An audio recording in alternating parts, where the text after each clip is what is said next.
Breaking news, China nag-deploy ng warships patungong Iran.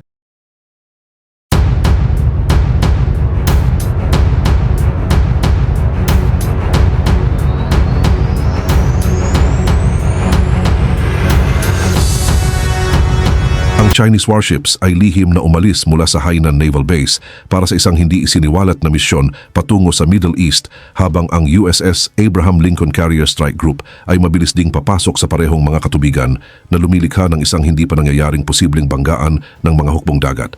Ang People's Liberation Army Navy ay nagpadala ng hindi bababa sa isang Type 055 Renhai class large guided missile destroyer kasama ang maraming Type 052D Luyang 3 class destroyers mula sa kanilang southern naval base sa Hainan. Sinasabi ng Beijing na ang mga destroyer ay patungo lamang sa routine exercises pero kinukumpirma ng mga intelligence sources na ito ang pinakamapanganib na surface combatants ng China na may dalang mga missile na kayang sirain ang aircraft carriers. Inaasahang mag-ooperate ang mga barko sa Gulf of Oman, sa Northern Indian Ocean at sa mga tubig na malapit sa Strait of Hormuz. Hindi aksidente ang timing na ito. Ang mga warship ng Amerika at China ay sabay-sabay napapalapit sa pinakamapanganib na choke point sa mundo. Ang susunod na mangyayari ay maaaring magpasimula ng New World Order. Ayon sa mga ulat, ang nangyayari ngayon sa Arabian Sea ay kumakatawan sa pinakamalaking panganib ng superpower naval conflict mula nang matapos ang Cold War. Maraming nuclear-armed nations ang inaayos at ipinoposisyon ang kanilang pinaka-advanced na mga warship sa parehong makikitid na mga tubig. Pero bago ko simulan ay hihingi lang sana ako ng isang like at subscribe. Malaking tulong na ito sa aming mga content creator. Salamat po. Ang trilateral drills ay nakaschedule na magsimula ngayong Pebrero at malawak na isinasagawa bilang bahagi ng paulit-ulit na Marine Security Belt Exercise Series na isinasagawa paminsan-minsan ng China, Iran at Russia mula pa noong 2019 ang 8th iterasyon ng mga exercises na ito. Pero iba ang pagkakataong ito. Ayon sa mga opisyal na pamilyar sa planning, ang iterasyon ngayong taon ay mas malawak ang saklaw at pinabilis matapos ang mga kamakailang US naval maneuvers at carrier operations sa rehiyon na kinabibilangan ng malakihang air at maritime integration drills. Pinabilis ng China ang deployment matapos nilang matrack ang Abraham Lincoln. Ang hindi inaasahan ng halos lahat sa labas ng naval intelligence circles ay ang strategic messaging sa likod ng pag-deploy ng pinakabagong destroyers ng China. Ang deployment na ito ay isa sa mga pinakakitang paglabas ng pinakabagong surface combatants ng China sa Middle East region at nagsisilbing isang kalkuladong show of force kasunod ng US naval activity. Hindi ito routine. Bihirang magpadala ang China ng Type 055 destroyers sa labas ng Western Pacific. Ang desisyong ipadala ang mga ito ng 6,000 miles mula sa kanilang home base ay nagpapakita na nagbago na ang strategic priorities ng Beijing. Dito nagiging kritikal ang usapin ng weapons capabilities para maintindihan ang threat matrix. Sa mga hindi pamilyar, ang Type 055 Renhai class destroyer, ang pinakamalaki at pinakaarmadong surface vessel na nasa serbisyo ng PLA Navy, ay may 112 vertical launch system cells na kayang maglunsad ng long-range surface-to-air missiles, anti-ship cruise missiles, land attack weapons at anti-submarine rockets. 112 vertical launch cells sa iisang destroyer. Bawat cell ay pwedeng maglaman ng YJ-18 anti-ship cruise missiles na may 540 km range at may supersonic terminal phase. Ibig sabihin, ang Abraham Lincoln ay nasa loob ng range. Dito lumabas ang revelasyon kung bakit pinili ng China ang moment na ito para i-deploy ang pinaka-advanced nitong surface combatants.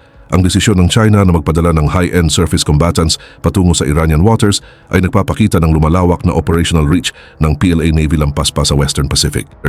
Mahigit 40% ng crude oil imports ng China ay dumadaan sa Strait of Hormuz.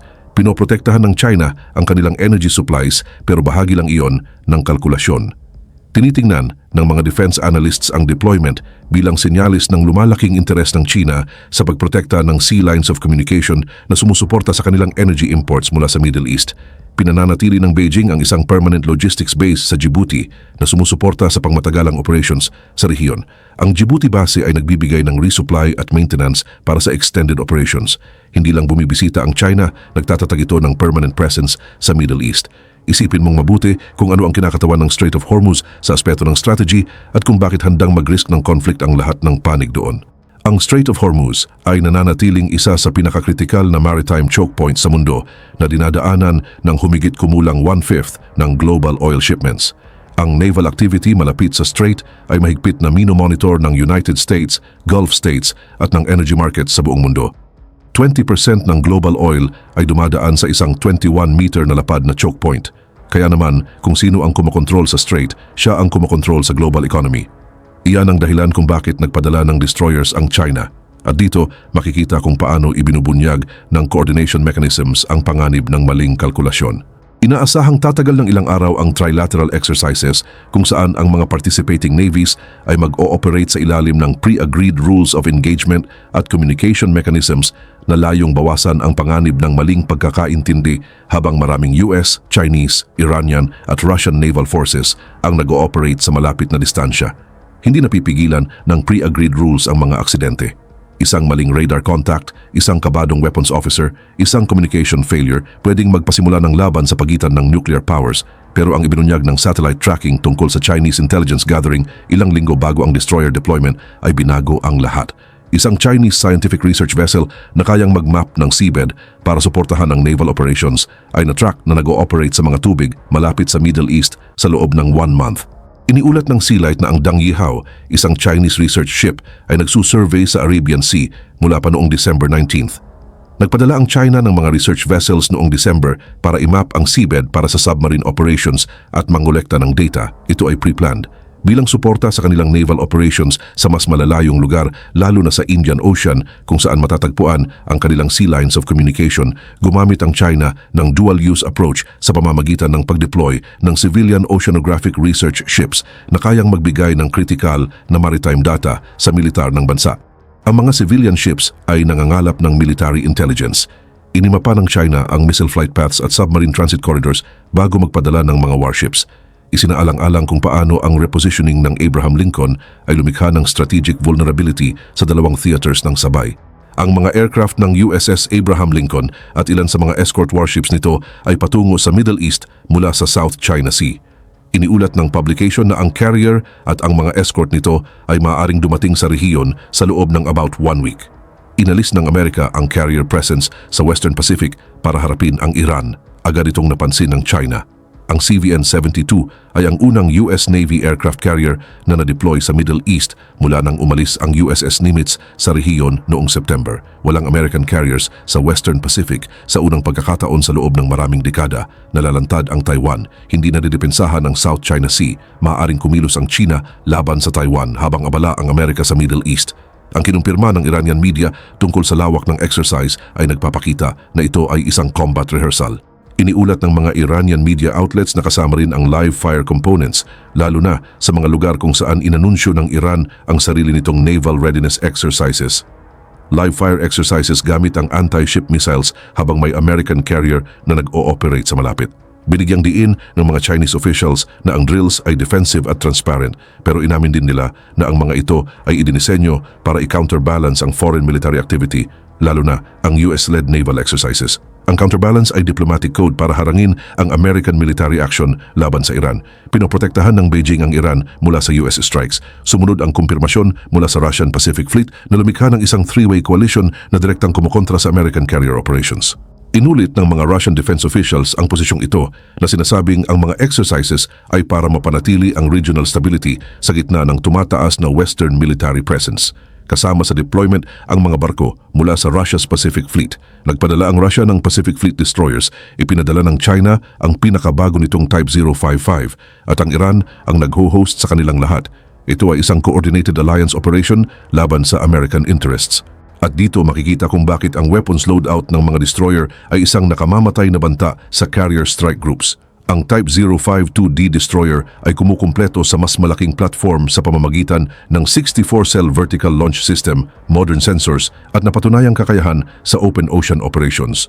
Magkasama, ang dalawang class na ito ang bumubuo sa backbone ng modern surface fleet ng China.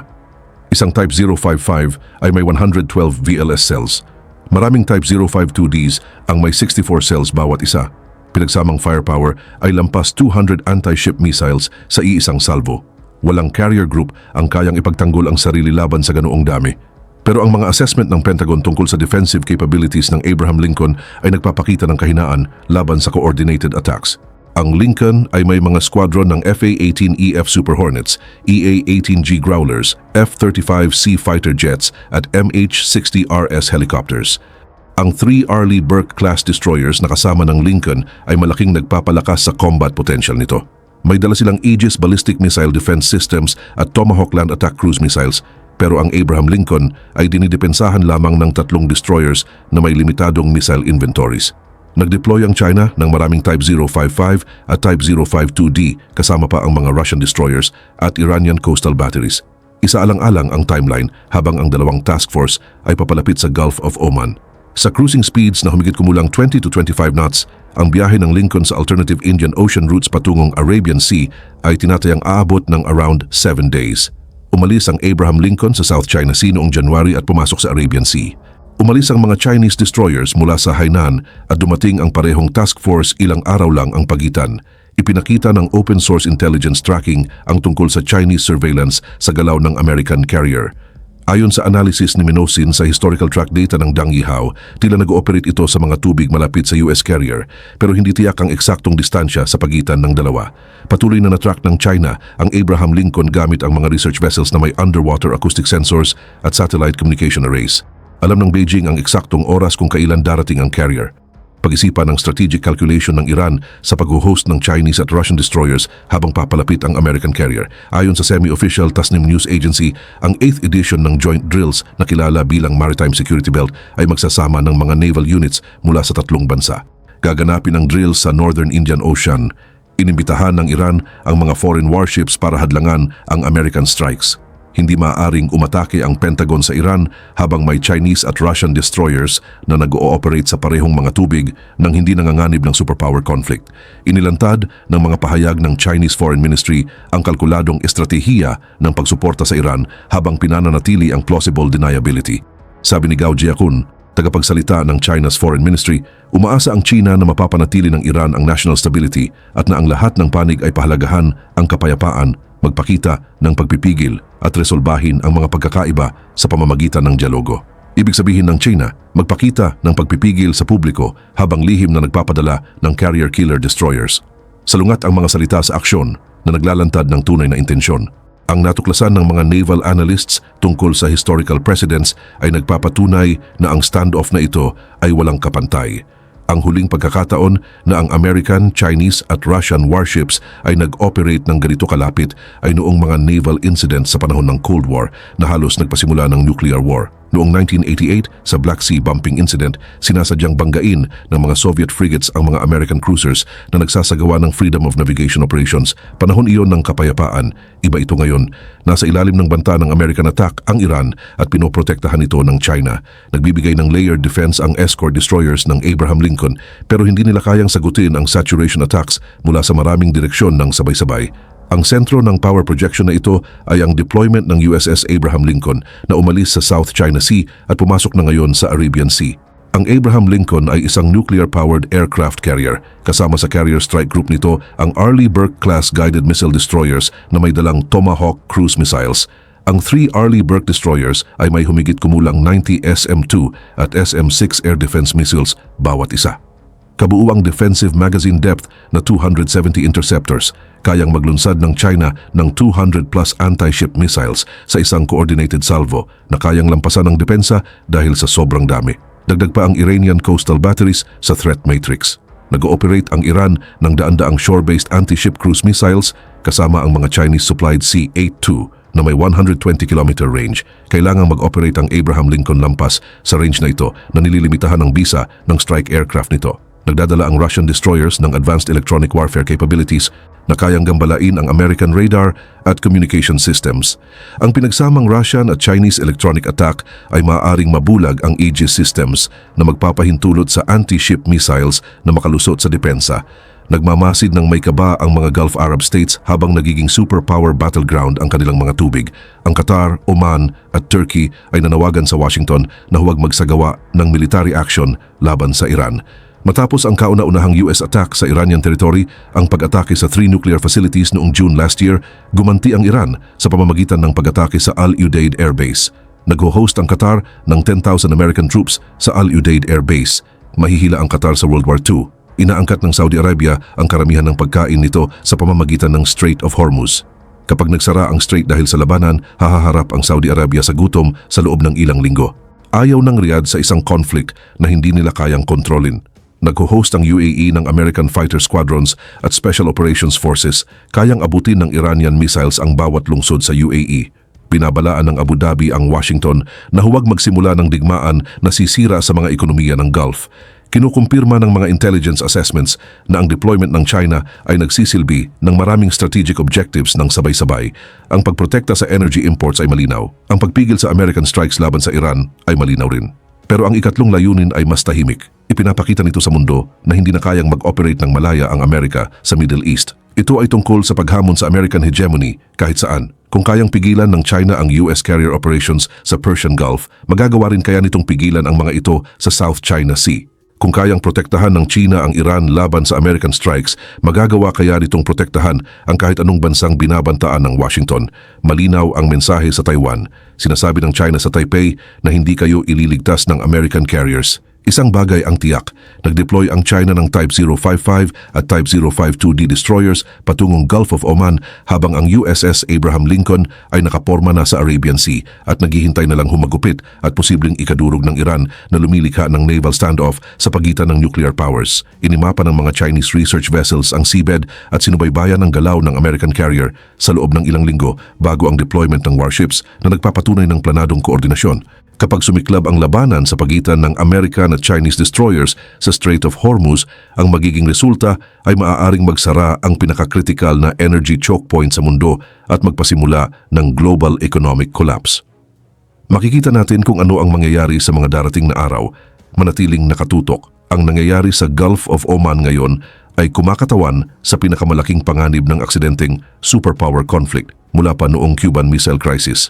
Ang mga American, Chinese at Russian warships ay mag-ooperate ng magkakalapit habang ang Iran ay nagsasagawa ng live fire exercises.